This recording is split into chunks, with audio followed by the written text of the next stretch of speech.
This is a clip from my postcard to the PM and Chancellor. Never mind those full budgets, here comes the recovery.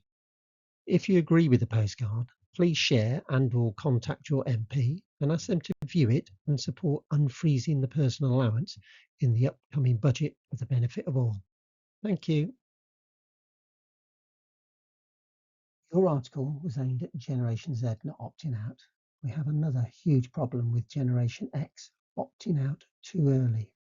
Getting more of Generation X to stay in the workplace a bit longer could be transformational.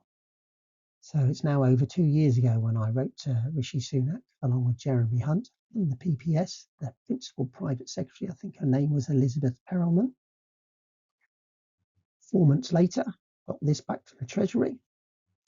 Yeah, it was from Victoria Atkins, a response that basically said, thanks, but no thanks. Very similar to your office, actually, when I got the email replies back in November 2023. But I have to say, it was a heck of a lot more detail, even if it was incorrect. So your two, thanks, but no thanks. The gist of my letter, this was one of the main paragraphs. Add to this, there are almost 9 million economically inactive 16 to 64-year-olds. We lost over 500,000 more post-pandemic. How can we get sustainable growth and better public services with insufficient workers and a soaring benefits bill? All sounds a bit familiar. How? This is how. Make work pay. Make earning a living more attractive than not earning for the economically inactive. Make personal productivity a mantra for living a good life. Work is the best welfare. It adds meaning to life, raises self-esteem through all manner of mechanisms, whether that be through more financial independence, expanding relationships, or a sense of worth to family, friends, and all the wider community stroke society. Make work pay. Most people don't need a financial MOT to persuade them to work. They need a tax system that encourages them to work. For Gen X or younger boomers aged between 55 and 65, there are over 1 million on universal credit, not to mention all of those who have opted for early retirement.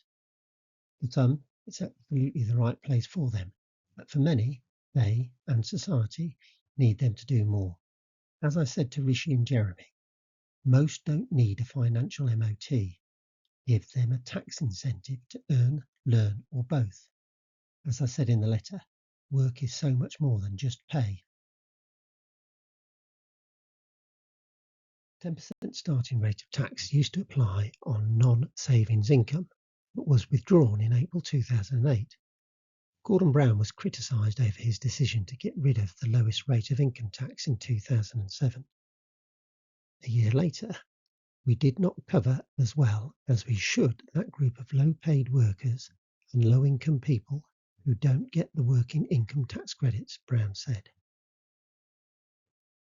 10% starting rate of tax, or PAYE income only, could significantly encourage people to earn at either end of the working age population, so both Gen Z and Gen X. It's all about implementation,